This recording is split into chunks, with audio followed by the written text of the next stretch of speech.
Hello बच्चों, आज चलते हैं घनमूल का आसान ट्रिक पे।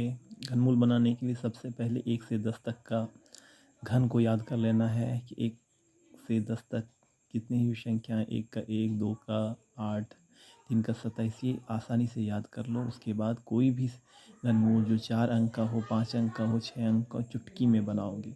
इसके लिए पहला जो संख्या यहाँ पे पहला जो घनमूल लिया गया है 17,576। इसमें 3 संख्या पीछे वाला ले लो। देखो 3 का जो सबसे इकाई संख्या है, इकाई संख्या। अब इकाई संख्या का घनमूल हमको देखना है कि इसमें कौन सा घन है जिसका लास्ट डिजिट 6 आता है। तो 6 का क्यूब करने पे यानी कि 6 का घन यहाँ पे 216 आता है। तो अगर किसी संख्या का अंतिम संख्या 6 है तो याद रखना कि पीछे वाला जिसका रहेगा तो यहाँ पे इसका अंतिम संख्या 6 होगा। अब आगे का जो संख्या बच रहा है ये 17 अगर यहाँ पे देखा जाए तो 8, 2 का क्यूब 8 होता है और 3 का क्यूब 27 होता है। तो जो ये 2 और 3 के बीच में आएगा, 2 और 3 के बीच में आएगा तो इसका मतलब होता है कि आगे वाला संख्या ये 2 का जो है 8 होता है। तो इसलिए 17 के लिए हम 2 ले लेंगे। तो कुल मिलाकर ये होता है इसका घनमूल 26।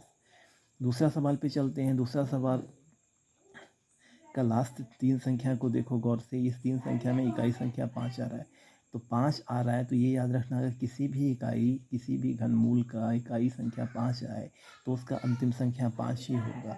ये शॉर्ट ट्रिक है। उसके बाद आगे हम चलते हैं, 91 आता है। आगे इस 2 अंक का 91। अब इस 91 को इस संख्या में खोजोगे तो यहाँ पे 8 का क्यूब जो होता है ये 91। इसमें कौन सा संख्या लेंगे तो यहाँ पे 4 का क्यूब कितना हो जाता है 64, 5 का क्यूब हो जाता है 125। तो ये 5 और 4 के बीच में है 91। तो इसमें छोटी वाली जो संख्या है वो होगा, तो इसलिए आगे का संख्या क्या होना चाहिए इसका 4। तीसरा सवाल जो है, तीसरा सवाल में इकाई इस 3 अंक का लास्ट संख्या देखो, इकाई अंक 9 है।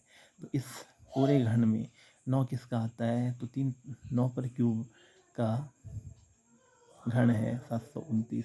तो इसका इकाई संख्या क्या हो जाएगा 9। अब इकाई संख्या 9 हो जाएगा। आगे का जो संख्या बच रहा है वो क्या है 328। तो 328 अब हम देख लेंगे कि किस में आ रहा है, किस संख्या तक में आएगा। तो आगे का संख्या 328 जो है इस संख्या में आ रहा है, ये 216 में आएगा क्योंकि 343 बड़ा हो जाता है, इसलिए आगे का संख्या यहाँ पे 6 हो जाएगा। तो ये शॉर्ट तरीका था घनमूल बनाने का। कोई भी सवाल अगर हम इस विधि से बनाएं तो आसानी से बन जाएगा। ध्यान रहे कि इसको बनाने के लिए सबसे पहले 1 से 10 तक का घन याद कर लो। फिर पीछे वाले जो संख्या है 3 संख्या को लेना है। 3 संख्या में इकाई स्थान देखना है। इकाई स्थान को देखकर इसमें देखो कि कौन सा इकाई आ रहा है, उसका पहले इकाई लिख लो। फिर आगे का जो संख्या 2 बचता है तो 2 संख्या को फिर देखो कौन से घन में आएगा और फिर हम लिख देंगे, आसानी से बन जाएगा। अभ्यास करते रहो।